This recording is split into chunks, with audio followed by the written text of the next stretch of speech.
चुके हैं। लेकिन एक ज्ञानी जीव आता है, उसको हम जीव तो नहीं कह सकते क्योंकि वो ज्ञानी है, अज्ञानता का नाम जीव है, उसको हम सूरत कह सकते हैं। और उस सूरत का क्या नाम रखा गया है? नौतम सूरत। नौतम सूरत कौन है? ये सतगुरु कबीर साहब हैं। आप ज्ञान गुजरी पढ़ोगे तो उसमें बोला भी गया है कि नौतम रूप नौतम सूरत साहिब का रूपा।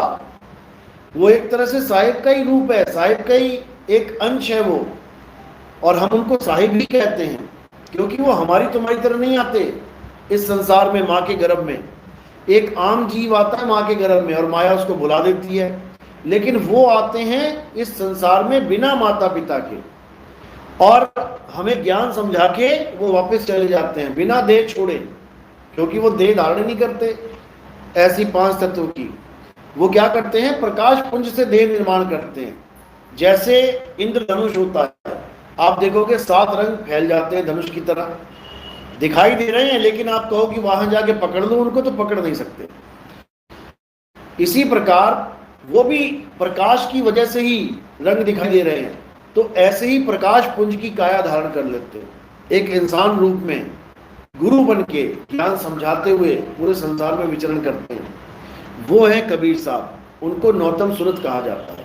नौतम सूरत का मतलब है जो यहाँ की बात भी जानता है और वहाँ की भी बात जानता है, जो असली स्वरूप को भी जानता है और जो हमें हमारे नकली स्वरूप को भी जानता है, जो काल के लोग त्रिलोक को भी जानता है और जो परमात्मा के लोग सत्य लोक को भी जानता है, क्योंकि दोनों जगह की जानकारी उनको है, इसीलिए उनको ज्ञानी पुरुष बोला गया है। अनुराग सागर में आप देखेंगे कबीर साहब का नाम ज्ञानी रखा गया है, जिसको दोनों ज्ञान समझ में, दोनों ज्ञान पता है, वो कभी काल के जाल में नहीं फंसते। लेकिन जो हम लोग फंस चुके हैं, हमें बचाने के लिए वो एक इंसान का रूप धारण करते हैं। कारण क्या है? क्योंकि इंसान की ही भाषा समझता है। अगर वो और कोई रूप धारण कर लेंगे तो हमें भाषा ही नहीं समझ में आएगी, क्या सुनेंगे, क्या जानेंगे। इंसान की भाषा समझता है तो हमें हमारी ही भाषा में समझाने आते हैं और हमें सत्य का बोध कराते हैं, सत्य नाम सत्य शब्द का बोध कराते हैं। वो 2 प्रकार के शब्दों की महिमा गाते हैं, उनका भेद समझाते हैं, एक नकली शब्द और एक असली शब्द। नकली शब्द का भेद बता के छुड़वाते हैं और असली शब्द का भेद बता के उसको लखाते हैं। नकली को छुड़वाना और असली को लखाना ये उनका कर्तव्य है, ये उनका काम है। लेकिन दुनिया में जो गुरु बैठे हुए हैं ये क्या करते हैं? इनको असली शब्द का तो ज्ञान है नहीं, बोध है नहीं, ये हमें नकली शब्दों में उलझा देते हैं।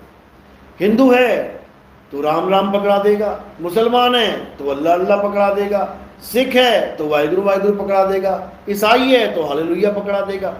यानी किसी ना किसी शब्द को, अक्षरों के मेल को हम पकड़ के बैठ जाएंगे और सारा जीवन इसी में लगा देंगे।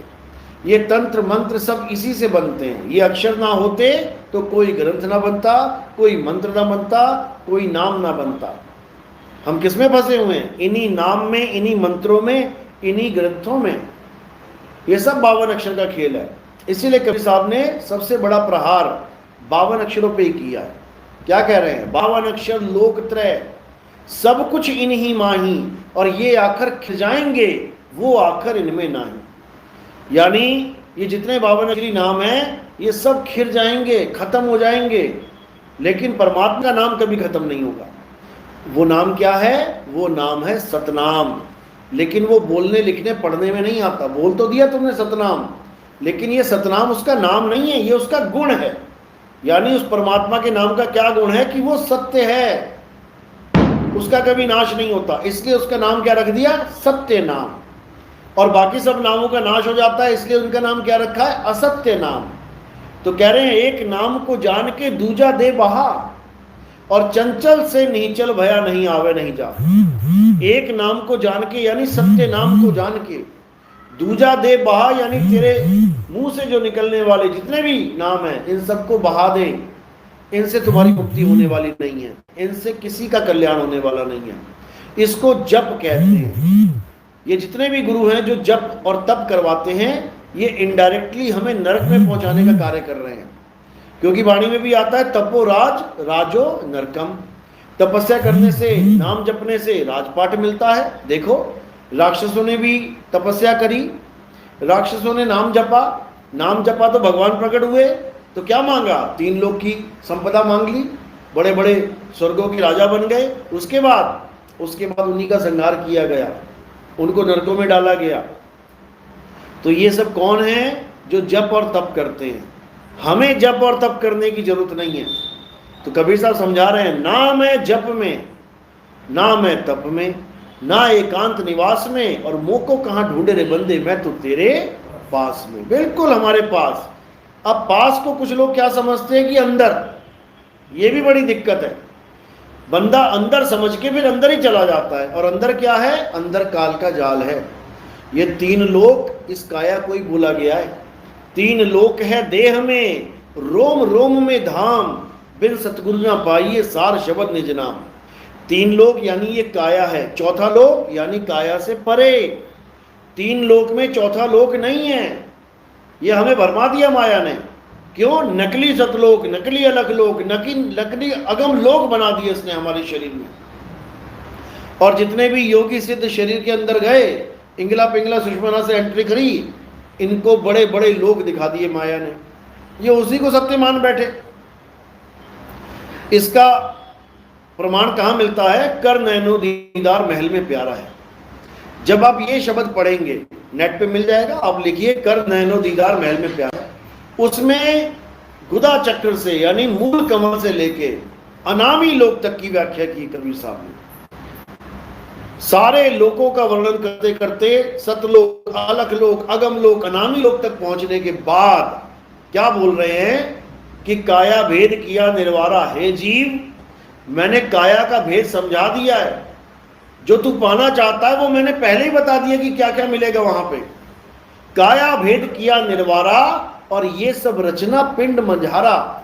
ये जितनी भी मैंने रचना बताई है, ये सब कहाँ है? ये तेरे पिंड में है, तेरे शरीर में है। किसने बनाई है? माया अवगति जाल पसारा, सो कारीगर भारा है।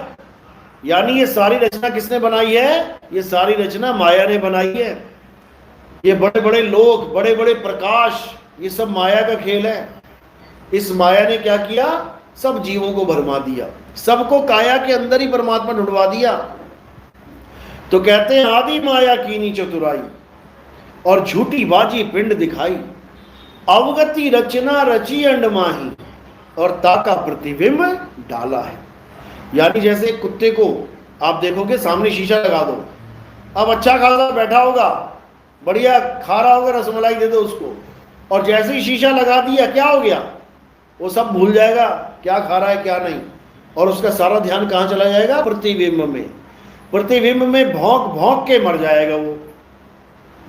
अज्ञानी जीव उस प्रतिबिंब को असलियत मान लेते हैं, उस प्रतिबिंब को निज स्वरूप मान लेते हैं। वो निज स्वरूप नहीं है, वो प्रतिबिंब है। निज स्वरूप तो शीशे से बाहर है। इसी को साहिब ने समझाया, जैसे स्वान कांच मंदिर में भरमते भूख मरे हो, और कहें कबीर नलनी के सुगना तो ये कौन पकड़े हो। यानी कुत्ते को सामने वाला कुत्ता काट नहीं सकता। शीशे वाला कुत्ता क्या निकल के काट लेगा उसको? कभी नहीं काट सकता, पकड़ तक नहीं सकता, खरोंच भी नहीं मार सकता, लेकिन फिर भी मर वो वाला था। क्यों? के कारण, भरम के कारण। तो कहते जैसे स्वान कांच मंदिर में भरमते भूख मरे हो, भौंक भौंक के मर गया भरम में। कहें कबीर नलनी के सुगना तो हे कौन पकड़े हो। इसी प्रकार हम में से किसी को भी यमराजा पकड़ नहीं सकता, यमदूत पकड़ नहीं सकते, एक को भी नहीं पकड़ सकते यमदूत, लेकिन सबको पकड़ पकड़ के लेके जाते हैं, सबको पकड़ पकड़ के लेके जाते हैं, जबकि पकड़ नहीं सकते। कारण क्या है? ये भरमभूत सकल जग खाया।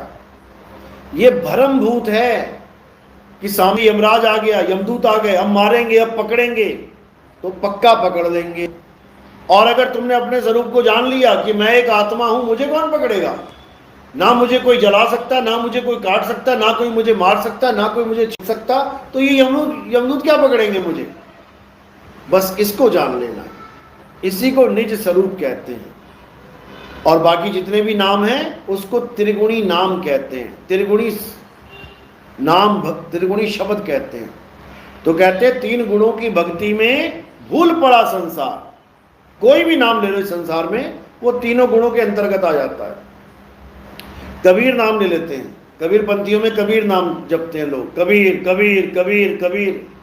तो का से जब शुरू होता है तो रजोगुण स्टार्ट हो जाता है, बी पे आता है तो सतोगुण स्टार्ट हो जाता है, और रा पे खत्म होता है तो तमोगुण। का से शुरू हुआ, बी पे टिका और रा पे खत्म हो गया, तीनों गुणों के अंतर्गत ये नाम आ गया। खत्म, कबीर नाम खत्म। अब दोबारा लेना पड़ेगा, दोबारा फिर चालू हो जाएगा रजोगुण सतोगुण तमोगुण। तो ये जो नाम है जितने भी, चाहे तुम राम कह लो, चाहे तुम राधे कह लो, चाहे तुम श्याम कह लो, चाहे तुम अल्लाह कह लो, चाहे तुम गॉड हालेलुया कह लो, सारे नाम आप देखोगे शुरू होंगे, चलेंगे, खत्म हो जाएंगे। ये 3 गुणों की भक्ति कहलाती है। तो कबीर साहब समझा रहे हैं 3 गुणों की भक्ति में भूल पड़ा संसार, और कहें कबीर निज नाम बिन कैसे लागे पार। पार होना है तो क्या करना पड़ेगा? निज नाम बिन। निज नाम मतलब तुम्हें तुम्हारा नाम पता करना पड़ेगा कि तुम्हारा निज नाम क्या है। और कबीर साहब ने वाणी में समझा रखा है कि निज नाम होता क्या है। क्या कह रहे हैं? कह रहे हैं सत्य स्वरूपी नाम साहिब का, सो निज नाम हमारा। यानी जब संत हमें निज नाम की बात करते हैं तो वो कोई अक्षरों की बात नहीं चल रही होती है, कोई मंत्रों की बात नहीं चल रही होती है। इन 52 अक्षरों के द्वारा बोले जाने वाले, लिखे पढ़े जाने वाले इन अक्षरों की बात नहीं चलती है। जब कोई संत निज नाम की बात करता है तो वो सत्य स्वरूप की बात चल रही होती है कि तुम अपने सत्य स्वरूप को जानो। सत्य स्वरूपी नाम साहिब का, यानी जो परमात्मा का असली स्वरूप है। ये हाथ पैर आंख बाल नहीं है परमात्मा के। गरीबदास जी ने इतना वाणी में समझाया कि मेरा परमात्मा ऐसा है जिसकी बाल है ना खाल है, जिसकी छाती है ना पीठ है, जिसके हाथ नहीं पैर नहीं, ऐसा है मेरा परमात्मा। लेकिन लोग समझ ही नहीं पाते, एक इंसान को परमात्मा मान के बैठ जाते हैं। किसी ने राम जी को मान लिया, किसी ने शंकर जी को मान लिया, कबीर पंथियों ने कबीर को मान लिया, नानक पंथियों ने नानक साहब को मान लिया, ईसाइयों ने ईसा मसीह को मान लिया। तो इसी का खंडन करते हैं कबीर साहब। नानक साहब समझा रहे हैं रूप न रेख न रंग प्रभु 3 गुणों से भिन्न। 3 गुणों से भिन्न क्यों? क्योंकि सारी काया 3 गुणों में आ जाती है। पैदा हुई, थोड़ा चली और नष्ट हो गई। आपने देखा होगा कई लोग परमात्मा की भी फोटो बनाते हैं, कोई कबीर साहब को परमात्मा कह के बना देता है तो सफेद दाढ़ी सफेद बाल। मतलब इतना भी बुद्धि विवेक काम नहीं कर रहा कि परमात्मा को तुमने बूढ़ा बना दिया। अब जो आदमी बूढ़ा हो गया है वो एक दिन मरेगा भी। कह भी रहे हैं कि परमात्मा जरा मरण से न्यारा है। जरा मतलब बुढ़ापा। कहते ना ये तो बस जर्जर हो गया काम, ये बिल्डिंग जर्जर हो गई है, जर्जर अवस्था में पहुंच गई है, यानी बुढ़ापे में आ गई है ये। तो परमात्मा जरा मरण से न्यारा है, वो कभी बूढ़ा नहीं होता। क्यों? क्योंकि वो कभी बच्चा नहीं है, वो कभी जवान नहीं हुआ, तो बूढ़ा कहां से हो जाएगा? परमात्मा उसे कहते हैं जो ना कभी पैदा हुआ और ना ही कभी मरेगा। वो कोई इंसान नहीं है, वो तत्व है। तत्व, एक ऐसा तत्व जिसका कोई आदि और अंत नहीं है। एक ऐसा तत्व जो अजन्मा है, नित्य है, शाश्वत है। उसी को, उसी के ज्ञान को तत्व ज्ञान कहते हैं। गीता में तत्व ज्ञानी के पास, तत्वदर्शी संत के पास जाने का इशारा किया है। किसी मंत्र जपने वालों के पास नहीं भेजना, ना ही किसी जपी के पास भेजा उन्होंने। क्या कहते हैं कि हे अर्जुन, अगर तुम्हें सत्य प्राप्त करना है तो तुम तत्वदर्शी संत की शरण में जाओ। तत्वदर्शी संत क्या करेगा? वो दोनों प्रकार के तत्वों की व्याख्या कर देगा। एक छुड़ाए, एक लखाए। नकली वाले को छुड़वा देगा और असली वाले को लखा देगा। असली वाले को लखने के बाद, उसकी साधना करने के बाद तुम्हें तुम्हारा ज्ञान हो जाएगा। तुम्हें तुम्हारा तत्व पता लग जाएगा, तुम्हें अपना स्वरूप पता लग जाएगा। क्यों? क्योंकि सत्य स्वरूपी नाम साहिब का सो निज नाम हमारा। जो परमात्मा तत्व है वही आत्मा तत्व है। इसी को बोला है तो ही मोही, मोही तो ही अंतर कैसा। किस चीज का अंतर है? केवल ज्ञान और अज्ञान का। जो हम जीव बने बैठे हैं ये अज्ञान है, और वो पीव बना बैठा हुआ है वो ज्ञान है। तो क्या करना है? अब जीव से पीव हो जाना है। कैसे होंगे?